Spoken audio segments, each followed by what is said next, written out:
Hello दोस्तों, आज की इस क्लास में हम पढ़ेंगे कक्षा 10 की मैथ की प्रश्नावली 5.1 का सवाल नंबर 1। तो आइए शुरू करते हैं अपना सवाल नंबर 1। प्रश्नावली नंबर 5 का नाम है एपी यानी समांतर श्रेणी, अर्थमेटिक प्रोग्रेशन। तो एपी का मतलब होता है अर्थमेटिक प्रोग्रेस और अर्थमेटिक प्रोग्रेस का मतलब होता है समांतर श्रेणी।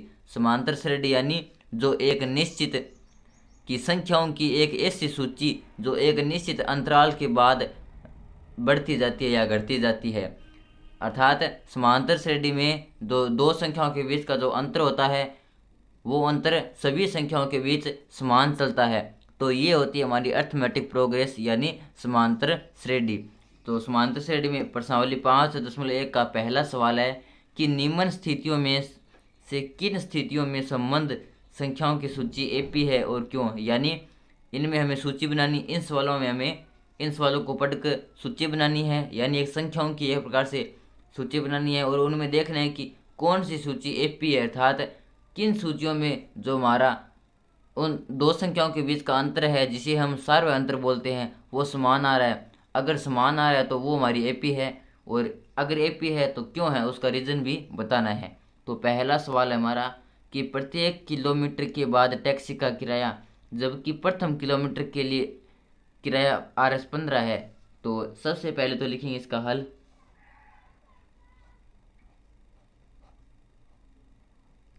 तो यहाँ पर हमें दिया गया है कि प्रथम किलोमीटर के लिए टैक्सी का किराया RS 15 है। तो लिखेंगे माना माना प्रथम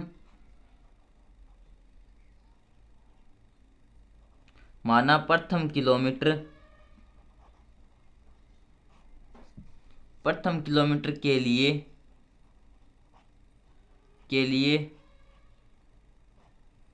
किराया A1 है। इसलिए A1 का मान कितना दे रखा है हमें। A1 का मान दे रखा हमें 15 रुपये, क्योंकि प्रथम किलोमीटर के लिए किराया है 15 रुपये। तो हमने मान लिया कि प्रथम किलोमीटर के लिए जो किराया है उसे मान लेते हैं A1। तो ये A1 हो जाएगा हमारा 15। और इसी प्रकार द्वितीय किलोमीटर के लिए यानी 2 किलोमीटर के लिए किराया, इसी प्रकार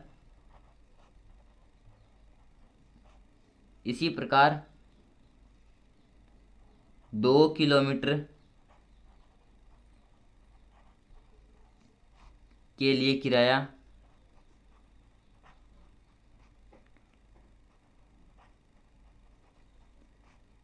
2 किलोमीटर के लिए किराया हो जाएगा हमारा A2 बराबर। अब आगे क्या दे रखा है कि प्रथम किलोमीटर के लिए किराया RS 15 है और प्रत्येक अतिरिक्त किलोमीटर के लिए RS 8 है। यानी प्रथम किलोमीटर के लिए तो किराया 15 रुपये है, लेकिन इसके बाद अगर हम और आगे चलते जाएंगे तो 8 रुपये बढ़ता चला जाएगा। तो यहाँ पर द्वितीय किलोमीटर के लिए क्या हो जाएगा 15 + 8 बराबर, ये हो जाएगा हमारा 23। इसी प्रकार 3 किलोमीटर के लिए किराया 3 किलोमीटर 3 किलोमीटर के लिए किराया, तो 3 किलोमीटर को लिख देंगे A3 बराबर, ये हो जाएगा हमारा 23 + 8, तो ये हो जाएगा हमारा 31। तो इस प्रकार प्रथम किलोमीटर के लिए किराया 15 रुपये, द्वितीय के लिए 23 रुपये, तृतीय के लिए 31 रुपये। तो यहाँ पर ये संख्याओं की सूची बन जाएगी हमारी। अतः संख्याओं की सूची यहाँ पर हम देखते हैं कि इन संख्याओं में जो दो संख्याओं के बीच जो अंतर है वो है हमारा 8। इन दोनों के बीच भी 8 है, इन दोनों के बीच भी 8 है, इन दोनों के बीच भी 8 है। हमें पूछा गया है कि क्या यह एक एपी है, और एपी है तो क्यों है। तो यहाँ पर हम कह सकते हैं कि यहाँ पर जो संख्याओं का अंतर है वो यानी सार्वय अंतर वो समान है, तो हम कह सकते हैं कि यह एक एपी है। तो लिखेंगे चूंकि दी गई सूची में में संख्याओं के बीच का अंतर यानी सार्वय अंतर समान है, अंतर समान है। अतः इसलिए दी गई संख्याओं की सूची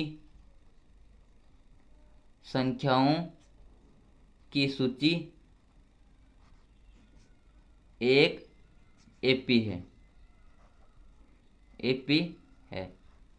तो इस प्रकार दी गई संख्याओं की सूची एक एपी है और उसका रीजन हमने बता दिया कि जो संख्याओं के बीच का जो अंतर है वो समान है, तो इसलिए यह एक एपी यानी समांतर श्रेणी यानी अर्थमेटिक प्रोग्रेस है। तो अब आता हमारा पहले सवाल का दूसरा पॉइंट, और दूसरा पॉइंट है कि किसी बेलन में उपस्थित हवा की मात्रा, कि कोई बेलन है जिसके अंदर हवा की मात्रा है, जबकि वायु निकालने वाला पंप प्रत्येक बार बेलन की शेष हवा का 1/4 भाग बाहर निकाल देता है। तो सबसे पहले तो लिखते हैं इसका हल। अब हमें दे रखा है कि किसी बेलन में उपस्थित हवा की मात्रा, लेकिन हमें यहाँ पर दे नहीं रखा है कि हवा की मात्रा कितनी है, तो हम मान लेते हैं। तो लिखेंगे माना बेलन में उपस्थित हवा की मात्रा तो बेलन में जो पहली बार हवा उपस्थित है उसको मान लेते हैं हम A1, और इस हवा की मात्रा को मान लेते हैं हम x। तो मान लिया कि माना बेलन में उपस्थित जो हवा की मात्रा है उसको हमने, जो पहली बार हवा की मात्रा है उसको मान लिया हमने A1, और A1 यानी जो हवा उपस्थित है उस हवा की मात्रा को मान लिया हमने x। तो A1 का मान होगा हमारे पास x।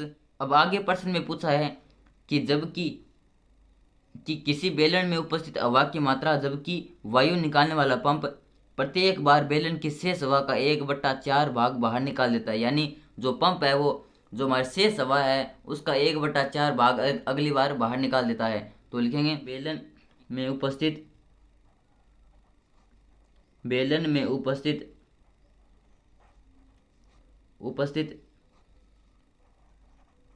हवा का 1/4 भाग बाहर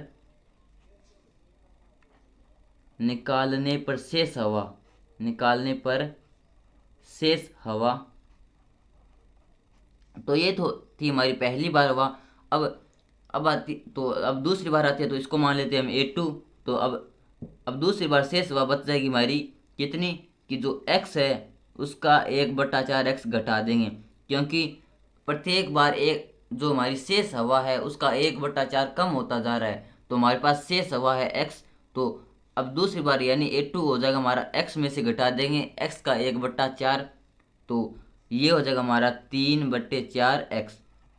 इसी प्रकार तीसरी बार शेष हवा, अब ये हो जाएगा हमारा 3/4 x में से घट जाएगा 3/4 x का 1/4 भाग। तो तीसरी बार शेष हवा हो जाएगी हमारे पास A3 बराबर 3/4 x माइनस 3/4 का 1/4, क्योंकि अब की बार शेष हवा हमारे पास 3/4 x और इसमें से घट जाएगी शेष हवा का 1/4 गुणा। तो इस प्रकार ये होगा A3। तो A3 हो जाएगा हमारे पास 3/4 x माइनस, अब ये हमारा 3/16 x। तो 4/16 का एलसीएम लेंगे तो वो आएगा हमारे पास 16। 4 का 16 में भाग 4 बार, 4 का 3 के साथ गुणा 12x माइनस 16 का 16 में भाग 1 का 3 के साथ गुणा 3x। तो ये हो जाएगा 12 माइनस 3 यानी 9x/16। अब हमें जांच करना है कि ये जो संख्याओं की सूची है x 3/4 x 9/16 x, क्या ये इनसे जो सूची बनेगी वो एक एपी है, अर्थात इनके बीच का जो अंतर है वो समान है। तो यहाँ पर हम देखते हैं कि तो सबसे पहले A2 में से A1 घटा कर देखेंगे, फिर A3 में से A2 घटा कर देखेंगे, अगर वो सारे अंतर समान आता है तब तो एक AP होगी, अन्यथा AP नहीं होगी। तो लिखेंगे A2 माइनस A1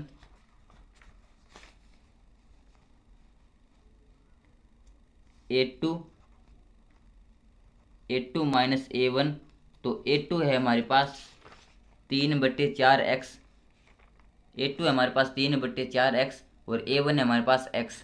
तो ये हो जाएगा 3/4x माइनस x। तो x के बट्टे में 1 लगा सकते हैं। तो यहाँ पर 4 व 1 का लेंगे एलसीएम। अब 4 का 4 में भाग एक बार, 1 का 3 के साथ गुणा 3x माइनस 1 का 4 में भाग 4 बार, 4 का x के साथ गुणा 4x। तो ये बच गया हमारे पास माइनस के 1/4x। अब करेंगे A3 माइनस A2। तो A3 हमारे पास 9/16x माइनस A2 है हमारे पास 3/4x। तो 16 व 4 का एलसीएम लेंगे तो ये हो जाएगा 16, और 16 का 16 में भाग एक बार, 1 का 9 के साथ गुणा 9x माइनस 4 का 16 में भाग देंगे तो 4 बार, 4 का 3 के साथ गुणा 12x। तो ये हो जाएगा हमारा माइनस के 3x/16। तो यहाँ पर हम देखते हैं कि जो अंतर है वो समान नहीं आ रहा है, क्योंकि यहाँ पर माइनस के 1/4x है, यहाँ पर माइनस के 3/16x है। तो लिखेंगे चूंकि यहाँ संख्याओं के बीच का अंतर समान नहीं है, अतः दी गई सूची एक AP नहीं है।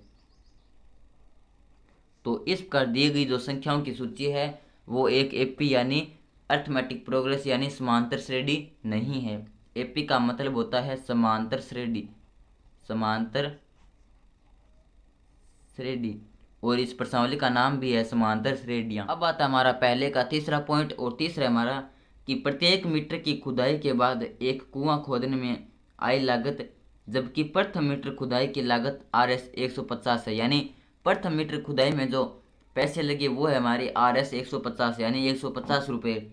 तो प्रथम मीटर की खुदाई में 150 रुपये लगे, और बाद में प्रत्येक मीटर खुदाई की लागत RS 50 बढ़ती जाती है। यानी प्रथम 1 मीटर खुदाई के लिए जो रुपए लगे वो हमारे 150, बाद में जितने भी खुदाई होती जाएगी उसमें 1 मीटर का 50 रुपये बढ़ता चला जाएगी। यानी पहले 1 मीटर के लिए 150 रुपये, फिर 2 मीटर के लिए हो जाएगा हमारा 150 प्लस 50 यानी 200 रुपये, 3 मीटर के लिए 250 रुपये। इस प्रकार पहले 1 मीटर के लिए तो 150 है, फिर 50 रुपये बढ़ती जाएगी। तो यहाँ पर सबसे पहले तो लिखते हैं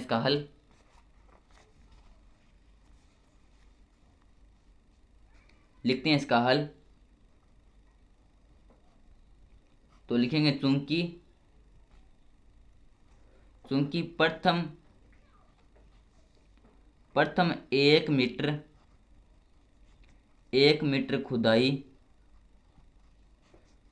खुदाई की लागत, तो 1 मीटर की खुदाई को लागत मान लेते हैं हम A1, और ये हमारे पास 150 रुपये, तथा 2 मीटर खुदाई की लागत, तो 2 मीटर खुदाई की लागत को मान लेते हैं हम A2, और ये हो जाएगी हमारे पास 150 प्लस 50 बराबर 200 रुपये।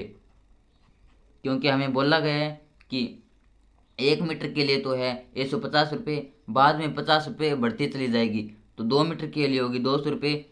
इसी प्रकार 3 मीटर खुदाई की लागत, तो 3 मीटर की खुदाई को लागत को मान लेते हैं A3, ये हो जाएगी 200 प्लस 50 यानी 250 यानी 250 रुपये। अब हमें देखना है कि इन संख्याओं के बीच का अंतर समान है या नहीं है। तो सबसे पहले तो A2 में से A1 घटाते हैं। तो लिखेंगे चूंकि चूंकि A2 माइनस A1 बराबर A2 है हमारे पास 200 और A1 है हमारे पास 150, तो ये हमारे पास 50। अब इसी प्रकार A3 माइनस A2, तो ये है 250 माइनस 200 बराबर 50। तो हम देखते हैं कि जो हमारा सार्वयंत्र यानी जो संख्याओं के बीच का अंतर है वो समान है। तो हम कह सकते हैं कि यह जो संख्याओं की श्रेणी बनेगी वो एक एपी होगी यानी समांतर श्रेणी होगी। तो लिखेंगे चूंकि संख्याओं के बीच का अंतर समान है,